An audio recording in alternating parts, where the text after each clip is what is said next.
Bonjour Christophe Barbier. Bonjour Patrick, bonjour Vous à tous. êtes bien sûr éditorialiste politique, on va d'ailleurs parler dans un instant de l'actualité. Et puis vous êtes aussi écrivain, vous avez fait une dizaine de pièces de théâtre. Vous jouez en ce moment d'ailleurs au théâtre de Poche, Offenbach et La montre d'Hitler. On va en parler, c'est un roman absolument incroyable, un thriller historique écrit avec Yves Azerwal. Mais c'est un thriller, ce qui est en train de vivre la France en ce moment. Ce qu'on a vu hier, là, c'est une scène de film au Louvre. Ah oui, c'est sûr que le cambriolage du Louvre, ça pourrait être dans un film à grand spectacle. Ça l'est d'ailleurs, parce que le dernier qui a cambriolé le Louvre, c'est Omar Sy dans Arsène Lupin. Oui. Donc on a vraiment déjà inspiré beaucoup de cinéastes. Da Vinci Code, ça se passe au Louvre. C'est un endroit fantasmatique. Alors évidemment, on applaudit quand c'est à la télé, puis on est un peu quand même blessé, un peu humilié quand ça arrive dans notre Louvre. Oui. Parce que c'est un peu comme si la maison de chacun a été cambriolée. Moi, je suis frappé du nombre de gens qui spontanément comparent avec l'incendie de Notre-Dame. Oui. Comme s'il y avait une malédiction française en ce moment. C'est-à-dire qu'au fond, ça mine le moral. On a l'impression qu'en France, là, ça va pas, là. Oui, tout foire. On Ouais. n'est plus capable de protéger nos joyaux, les églises aussi se font piller, les églises, Notre-Dame brûle, la dette s'accumule. On a l'impression d'un pays qui n'arrive plus à être à la hauteur de son rang. C'est une impression, un fait divers ne fait pas une leçon de géopolitique, mais enfin tout de même, c'est inquiétant et c'est pas bon pour le moral, en effet. Oui, un pays qui va mettre en prison demain un ancien président de la République, Nicolas Sarkozy. En plus, c'est-à-dire que les institutions même sont fragilisées, le pays est ingouvernable, l'Assemblée n'a pas de majorité, le président actuel est décrédibilisé par son impopularité et le président Sarkozy, lui, va aller en prison. Et il ne va pas en prison parce que c'est incontestable qu'il y a un flagrant délit. Il y a une grande contestation des élus, des supporters de Sarkozy sur la légitimité du jugement, mais surtout de l'exécution provisoire. Qu'on lui reproche des choses et qu'éventuellement il puisse être condamné après l'appel, après la cassation, bon, la plupart des gens sont capables de l'accepter, à part ses plus fervents supporters. Mais que dans le cours de ce processus, on le mette en prison avec une exécution provisoire, ça passe pas. Ça dresse le politique contre le judiciaire, c'est pas bon non plus dans un pays. Et un ministre de la Justice qui promet qu'il va lui rendre visite. Darmanin va rendre visite à son ami Sarkozy. Oui, et Emmanuel Macron a reçu Sarkozy vendredi avant qu'il aille en prison. Donc on a l'impression que les institutionnels, ils n'osent pas critiquer en face à face les juges. Donc ils le font. Ils font passer le message en recevant, en considérant, en rendant visite. Puis à côté de ça, il y a tous les politiques qui ne se gênent pas pour dire « ça ne va plus la justice ». Le Conseil constitutionnel, le Conseil d'État, la Cour de cassation, ça ne va plus. Si on gagne les élections, on y mettra de l'ordre. Donc on voit le politique en train de promettre de faire la justice chez les juges. Après des années où on a eu les juges qui donnaient l'impression peut-être de vouloir faire le tri parmi les politiques. C'est pas sain dans une démocratie. Comme la manifestation que ses enfants ou ses proches vont organiser pour son entrée à la prison de la Santé pour l'ancien président, est-ce que ça est de nature de contestation finalement de la justice? Certains hommes politiques, je pense à Henri Emmanuelli, peut-être aussi à Alain Juppé, après une décision de justice, ils ont dit très bien, on se fera réélire pour montrer que le peuple nous a blanchis, nous a amnistiés.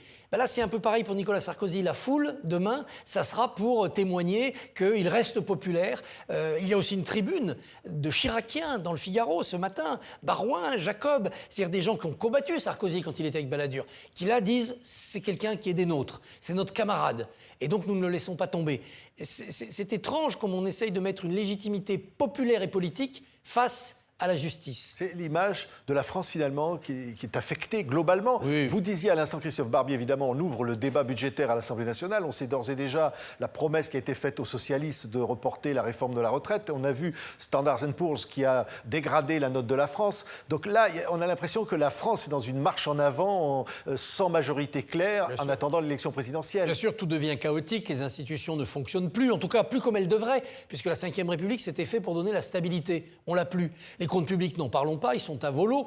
Rappelez-vous, en janvier 2012, donc on était à la fin du mandat de Sarkozy, dans sa bataille avec Hollande, on a perdu le triple A.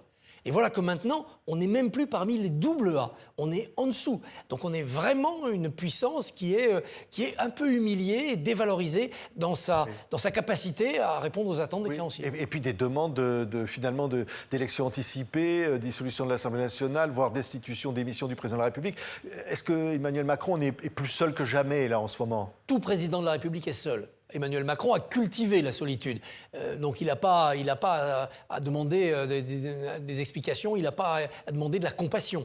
En revanche, on a à chaque fois le sentiment qu'un président en fin de mandat, c'est le cas pour Macron, il ne peut pas se représenter, ça a été le cas à cause de leur âge pour Chirac en 2005-2007 et pour Mitterrand en 93-95, ces présidents en fin de mandat, ils perdent le contrôle. Ils perdent le contrôle sur le pays, ils perdent le contrôle sur la manière dont la France doit être respectée à l'étranger, et surtout, ils perdent leur contrôle sur leurs propres amis. C'était le droit d'inventaire des socialistes contre Mitterrand, c'était Sarkozy contre Chirac, la rupture, et là, c'est Attal et Édouard Philippe qui se dressent contre le président qui les a fabriqués. Excusez du peu. Mais bien sûr, il n'aurait pas été grand-chose sans Emmanuel Macron. Mais ils ont bien conscience que s'ils se peignent en héritier de Macron, ils sont cuits. Donc, c'est Brutus, voilà. Oui. On assassine le président Macron pour montrer qu'on est capable de lui succéder sans être son héritier. Oui, mais il ira jusqu'au bout. On l'a senti déterminé, Emmanuel Macron. Oui, il est assez insensible à tout ce qui est objurgation des politiques. En France, l'exécutif, à ce niveau-là, le chef de l'exécutif, il ne part que s'il est chassé par la rue. C'est arrivé avec Charles X, c'est arrivé avec Louis-Philippe, mais c'est pas arrivé sous la République. Oui, de Gaulle, ça a failli faire. Rappelez-vous, quand il part à Baden-Baden, à cause des manifestations de mai 68, on se demande s'il ne va pas donner sa démission et fuir à l'étranger. Mais non, il a rétabli la situation. Oui, mais c'est ce que demandent les extrêmes, on va dire, même si le Rassemblement national l'invite de lui-même à démissionner, mais les LFI veulent le départ du président de la République, la destitution. Et LFI est dans un système révolutionnaire où ils veulent l'effondrement de toutes les institutions. L'Assemblée nationale, ils y mettent la pagaille, le président par une destitution, et puis, globalement, le reste en arrivant au pouvoir. Et même s'ils n'y arrivent pas, parce qu'ils savent que par les urnes, c'est quasiment impossible, s'il y a l'élection d'un président ou d'une présidente d'extrême droite, LFI espère qu'il y aura une sorte de sursaut révolutionnaire dans le pays et qu'on pourra enfin mettre par terre la Ve République, le capitalisme et la bourgeoisie. Oui. C'est une cohérence révolutionnaire. Oui.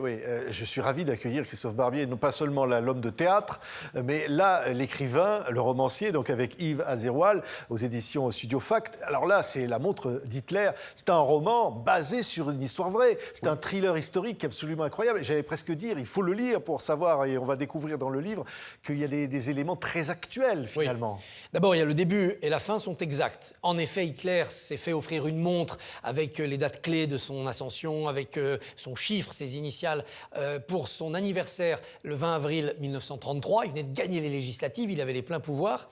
Et cette montre a en effet ressurgi. Elle a été vendue en 2022 aux États-Unis. Entre les deux, on sait qu'elle a été récupérée en 1945 dans les ruines du nid-d'aigle d'Hitler par un soldat français de la deuxième DB. Ensuite, on l'a perdu de vue, cette montre, jusqu'au moment où elle a ressurgi pour être vendue. Donc nous, on a imaginé ce qu'il y avait entre les deux. Oui, elle était vraiment vendue aux enchères, cette montre. Elle a vraiment été vendue aux enchères. On ne sait pas qui l'a achetée, mais elle a été vendue plus d'1 million d'euros. Hein. 1 100 000 $, donc en effet plus d'1 million d'euros, avec un peu de polémique. Et on ne sait pas ce qu'elle est devenue depuis. Ça fait 3 ans qu'elle est aux abonnés absents. Mais on sait qu'en France, elle a passé par diverses mains et ça brûle un peu les doigts. C'est comme ça qu'elle a quitté le territoire pour être vendue aux États-Unis. Entre-temps, on a imaginé ce qui pouvait se passer, nous, en 1990. On a choisi cette date exprès. Hein. C'est le moment de la profanation du cimetière de Carpentras. C'est le moment où il y a l'ascension de l'extrême droite en France, mais aussi en Allemagne, en Autriche. Il y a aussi le début d'un antisémitisme qui vient de l'Iran, avec le début d'un islamisme et d'attentats et d'un antisémitisme inspiré, importé du Proche-Orient. Donc tout ça nous a poussé à inscrire notre histoire dans ce moment des années 90 où la bête immonde, comme disait Brecht, revenait. Oui, Hans et Mia sont les deux personnages de votre livre. Hein. Alors, voilà, il y a une comédienne, elle va hériter de cette montre un peu embarrassante, et puis elle va découvrir l'origine de cette montre à la rencontre d'un autre personnage qui, lui, a eu un grand-père qui a été dans l'entourage d'Adolf Hitler. Et tout ça va conduire à une sorte d'enquête. Parce qu'ils sentent qu'il y a un secret derrière cette montre, peut-être un secret d'une gravité extrême. Oui, il y a un secret. Ce sont 2 petits-enfants, le petit-fils de l'aide de camp d'Hitler.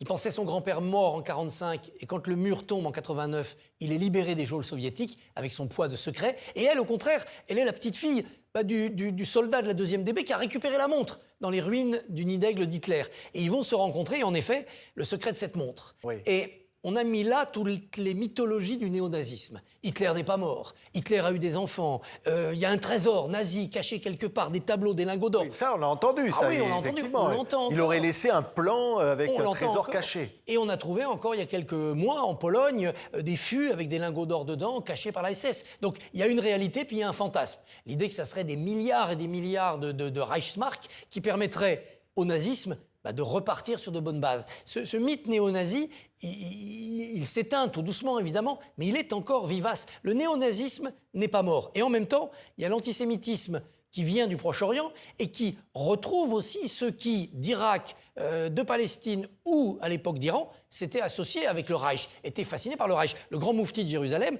et Yves Azerwal a écrit une biographie du grand moufti, eh ben, il allait à Berlin, il était à Berlin à la fin de la guerre parce qu'il se voulait proche d'Hitler. Donc on s'est dit, il y a des secrets. Alors là, votre roman, il touche à quelque chose, mais qui peut être vrai au fond. On l'a bien compris. Et alors, cette fameuse montre, elle va nous conduire. On va voir qu'il y a des ennemis qui vont évidemment s'en mêler. Voilà, vous dites les néo-nazis, c'est vrai. Il y a les services secrets aussi de divers pays. Et puis il y a la cupidité. On sent qu'il y a quelque chose quand même derrière. Il ne faut surtout pas raconter, parce que je dis, c'est vraiment un suspense. Mais on pourrait imaginer que tout ça soit vrai, au fond. Oui. Tout ça pourrait être vrai, notamment en 1990, dans ces années 90, où avec le dégel de l'Est, des pays qui étaient restés congelés par le communisme depuis 1945, qui n'avaient pas fait la dénazification comme en Allemagne de l'Ouest, qui n'avaient pas fait ce retour mémoriel, on a vu surgir des tas de phénomènes populistes dont on voit encore aujourd'hui les traces. On voit que l'AfD en Allemagne, donc l'extrême droite, qui ne se cache pas de sa sympathie pour le Troisième Reich. Sur le thème, on en a assez d'avoir honte, on en a assez de dire qu'on a été coupable, il faut retrouver la fierté allemande. On voit que ça peut revenir. Et ce dégel de l'Europe de l'Est a donné comme ça une nouvelle force à cette nostalgie nazie. Oui, mais on pourrait imaginer un Christophe Barbier qui aurait des secrets cachés peut-être en Israël, peut-être dans l'ancienne Union soviétique, qui auraient été cachés pour éviter justement que la bête immonde ne renaisse, au fond. Les soviétiques ont gardé des secrets, des archives, ils ont gardé des prisonniers. Ils savaient beaucoup de choses puisqu'ils avaient occupé Berlin et occupé une grande partie de l'Allemagne du Reich. Est-ce que cela s'est perdu? Est-ce que Poutine en a encore sous le pied, si j'ose dire? Qu'est-ce qu'on ne sait pas? Les témoins vivants disparaissent. C'est-à-dire que des officiers nazis de haut rang qui auraient eu 30 ans en 1945, ils ont 110 ans aujourd'hui. Donc les témoins vivants disparaissent, donc on va vivre sur les documents et sur les fantasmes. Oui. Mais le nazisme s'ancrait aussi dans des mythologies scandinaves païennes plus anciennes que lui, et ça peut toujours être revitalisé par un leader un peu fou. Et puis il faudrait imaginer ce que serait le nazisme aujourd'hui avec les réseaux sociaux, avec la puissance des médias d'aujourd'hui.